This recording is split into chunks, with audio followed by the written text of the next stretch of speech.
What's up, everybody? It's Garrett from the Best Golf Podcast Ever. Want to take you through a drill that I was introduced to today. I got to give credit where credit's due. Public frenemy number one, Justin Stahl, showed me this one this morning, and I absolutely fell in love with it. I think this is something I'm going to start to do in at least several times a week, if not make it my everyday warm-up. This is a ladder drill that is on the GS Pro app when you're on the driving range. Certainly something you can create on your own at the driving range or wherever or how you practice. But it's just a really simple progression drill. You pick a yardage that you want to start at, and you pick the increments that you want it to increase. You pick the number of shots that you need to hit successfully before you advance. And then there's all kinds of different rules that you can set up for it. The way I set this up was to start at 75 yards. I told it to go up 10 yards at every level. It actually only went up 9 yards, which I actually kind of liked, because usually you're going to have about 12 to 15 yard gaps between how far you hit each club. So at the 9 yard increment, it kind of puts you stuck once in a while in between different shots and different clubs. So it forced me to have to create some feel for my short irons. So I started this at 75 yards. You can choose, I think, like a certain distance from the hole, or you can set it as a percentage from the hole. So I set this up for my target circle to be 10% of the distance. So from 75 yards, the circle had a 7.5 yard radius.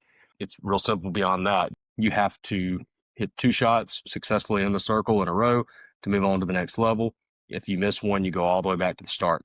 You can also set it up where you just back up one level if you wanted to do it that way. There's a whole lot of different ways you could set this up. This is just one example of it today. So I'm going to take you through my progression here and kind of walk you through also what my thought process is for each shot. So starting off here at the 75 yard shot, for me, this is a right around a 3/4 60-degree wedge. So you can see my follow through here is sawed off around hip high on the follow through side. This is my first time doing this drill. Honestly, I don't know that that's necessarily the way I should be hitting that shot, but for me, that's just the feel that I had was basically 3/4 back and then sort of a held off follow through.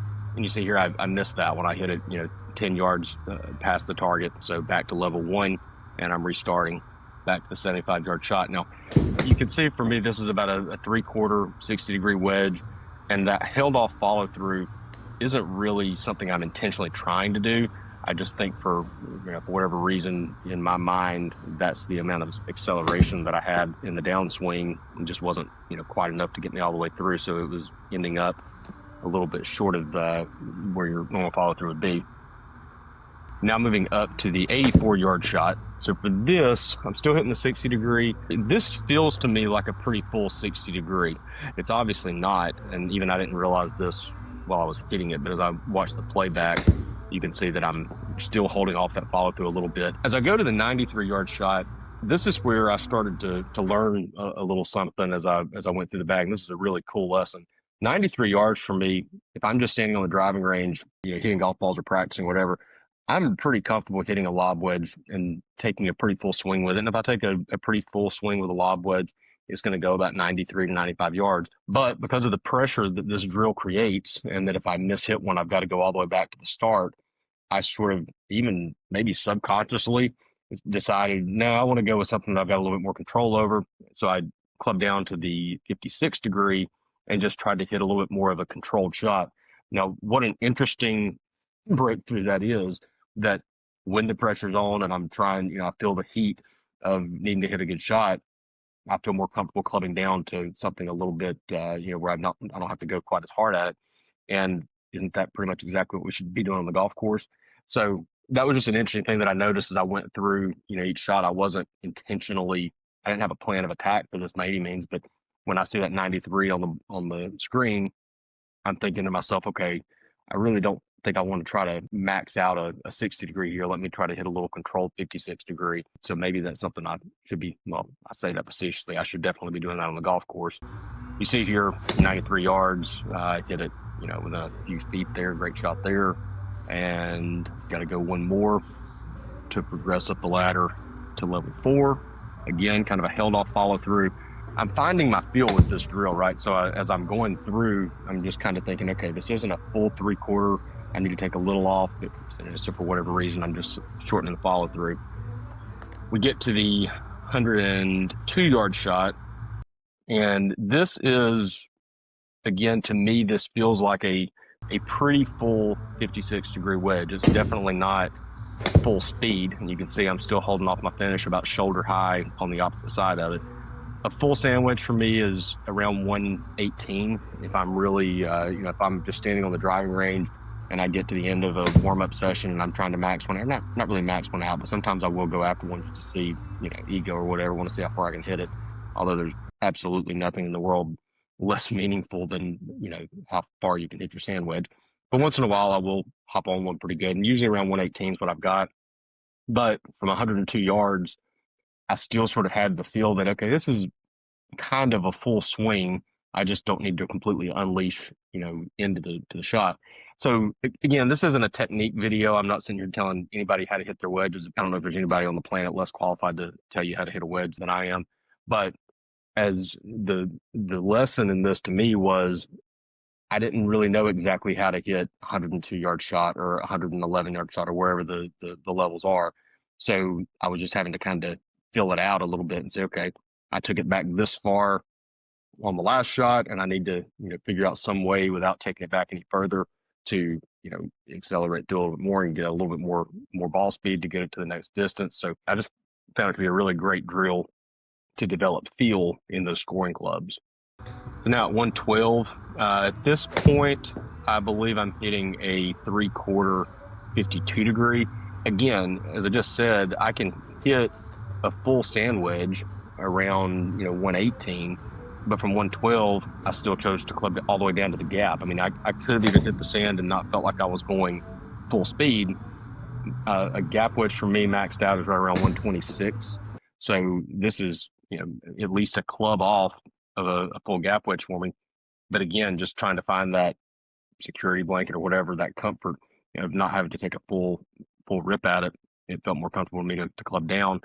And you see, I get two in the circle really quickly and move on up to the next shot. Level 6 is really the first time that I really did stretch myself to almost hitting a full shot, because I've mentioned in another video before on my wedges, I have a huge gap between my 52 degree and my pitching wedge. So I'm not really comfortable trying to hit a pitching wedge 120 yards. I don't know how hard to really swing it, or how to choke down it or whatever. For me, when I choke down, I've actually noticed that I hit the ball a little further. Something I really need to get with Tony or someone and maybe go through a fitting and figure out why that is.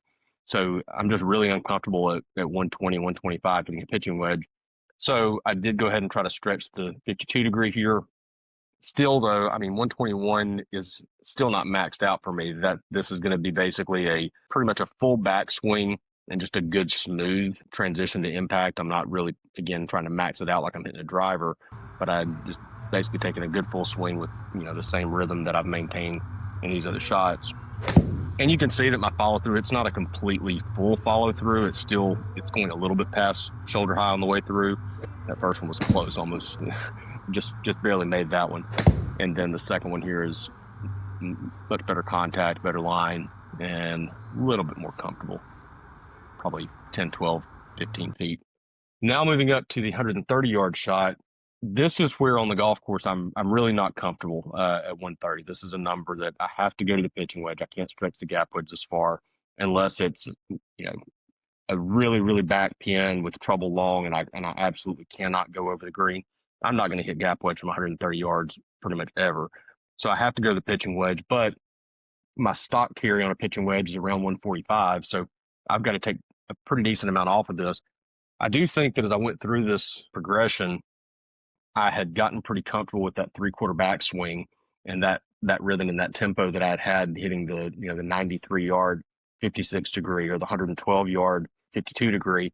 So I think that was really in my mind. I'm trying to hit this pitching wedge with the same swing that I put on the 112-yard gap wedge. So, if you think what I just said, 112 is about, 14 yards off of my max gap wedge. 130 is 15 yards off of my max pitching wedge. So it makes sense. But that's really the swing that I'm looking for with the shot, is 3/4 back and then about, halfway through on the way through. Again, that's not anything I'm consciously trying to do. It's just sort of a feel. And that's just where I was accelerating it to. Hit a good shot with the first one. And then the second one right down the line. I think this is the one that I hit pretty close. About a foot to step up to the 139-yard shot. At 139, this is pretty close to a full pitching wedge. You see I'm still kind of sawing off that finish a little bit. Again, not a conscious thing, just sort of a byproduct of not trying to go all out on the downswing. It's interesting to learn, like videoing this and watching it back, I didn't realize that I was sawing it off quite so short on the follow through. I don't know if that's a good thing or a bad thing, but it was really good to just kind of get a feel for how to hit these different shots, these different numbers. So now level 8, 148. Sorry, I got a little cockeyed with the camera here, so it's sort of tilted on its side on a couple of these shots. But pretty full pitching wedge here. I mean, I say my stock carries 145. I can get a pitching wedge to 150. Plus, you're getting about 4 or 5 yards of bounce and roll out here. So I'm really only having to carry this about 142. These aren't full pitching wedges. You can see still not a big full follow through. Didn't catch this last one great, so I'm just in the short end of the circle. And now we're progressing up to the 157-yard shot, which is just a pretty stock 9-iron for me. My stock 9-iron's right at that 157 number. So again, I'm not trying to stretch this to my max, which is probably going to be around 161, 162. This is just a good, smooth, pretty stock 9-iron. You see my follow through there's, pretty full follow through. I'm not, ripping all the way through and giving you a big high finish, but just a good, smooth full back swing and good rhythmatic downswing, just trying to keep that same tempo that I've had for all of these shots. Last one I push out there just a little bit, draw it back in, sort of one hop it up into the circle. Now at level 11, 166, a little below my stock 8-iron number here. I don't need to absolutely flush this because a good 8-iron, if I'm really all over, it's going to be about 169 to 172 probably. So I can get by with maybe not hitting this perfect, but I do need to take a full swing. And first one here, hold it just a little bit, pretty good carry distance on it, pretty much hit my number on the carry when the data flashes up. Yeah, 1.34 for the smash factor. That's about as high as I'm going to get an 8-iron, so I did hit that one good and solid right on the number. Just hold it a little bit. Still in the circle though, so I'm still alive. Get a little bit better shot there, a little closer. So now up to level 12, 177. Again, this is about as uncomfortable a number as I've got. We're getting to the point now where this is too long for me to feel. I don't really know. I don't have enough touch and feel with a 7-iron to feel comfortable hitting that same little 3/4 shot anymore. I'm used to hitting 7-irons with a pretty full swing, but full 7-iron number for me is going to be around 181, 182. But it's a long enough club that I can make pretty good, what I feel like is pretty good contact, and it's still going to go 177, 178, or I can really get one timed up and get a good pop through it, and it can go 186. So I'm not really sure how hard to hit this. Sometimes when I get into the mid irons and lower in the bag, even when I'm trying to have maybe a smooth rhythm, it's harder for me to take a smooth swing. I still feel like I've got to kind of go after it a little bit. So you see with these, it's a pretty similar looking swing as far as the follow through goes, but first one I hit pretty decent in there, pretty tight. And then this last one, spoiler alert, it's almost the end of the video, so you can tell that this isn't going to go much further. And there we go. I fatted it, left it just short of the circle. So really cool drill. I think this is something that I want to get better in that range. I mean, hey, 75 to 175 is a pretty broad number. I know that's we're going to hit a lot of shots in that range, but I've just noticed lately on the course that there's a lot of numbers that I'm really not comfortable at. 130 is one of them, 175 is another, getting even shorter down, 65 is another. There's a lot of different ways you can do this drill though. You can do this drill if you wanted to, say you wanted to work on your 50-yard shots, you could set it up with a 40 to 75-yard max with 5-yard increments, or I'm not sure if you can set it up with, any smaller than that or not, but the 5-yard increments it's just going to cause you to be that much more precise. If you really wanted to challenge yourself, you could tighten the circle up a little bit on the longer shots, especially. You can also set it up with wider increments and start it at 50 and say you've got to hit 5 shots in a row in the circle from 50 and then move to maybe 75 and then again maybe go 50, 75, 100, 125, 150, take it as high as you want to go. And I think it's worth just when you're practicing putting some variations in so it doesn't get stale. I mean, I think this is something I'm probably going to start doing on a regular basis, but it won't be the exact same setup every time. Sometimes I may do it where I have to hit 5 to move on to the next level, but if I fail, I only have to go back one level rather than going all the way back to the start. Depending on what you're working on, you can set it up different ways. I liked it even going into it, but then after doing it, I just fell in love with it because it requires you to really figure it out. Sometimes there's not going to be a lesson on what works for one person is not going to work for somebody else. Choking down is a great example. 90% of the golfers in the world, if they choke down an inch on the club, it's going to take 5 yards off of the shot. If I choke down an inch, it's going to add about 3 yards. That's something I need to fix, but that's a different video for a different day. But you're not always going to be able to find a lesson that's going to tell you exactly how to take 5 yards off a shot or 7 yards off a shot. I could play around with this also, and maybe another variation of this drill is to play the exact same game that I just played, but require myself to hit a fade on every single shot and just see, what does that do to my carry distances with these different yardages. But the more things like this you can do in your practice time, especially if you're doing it on a sim or with a launch monitor where you can get really precise in your carry distances, the more comfortable you're going to get on the golf course when you've got some of these odd numbers because you know that there are a lot of different options. When I had the 93-yard shot, it was really cool to know that I had some options there. I could try to jump all over a lob wedge and hit a good full shot. I also could hit the 3/4 fan wedge. I also had the option of playing a 3/4 gap wedge and opening my stance a little bit and trying to hit a little bit of a higher cut shot. And sometimes on the golf course, that might be what's called for. So just love this drill. Wanted to share it. By the way, if you've watched the video to this point, please take 2 seconds while I'm running my mouth to hit the like button. It's the little thumbs up button. I think it's clear right now. If you click on it enough, it'll turn white.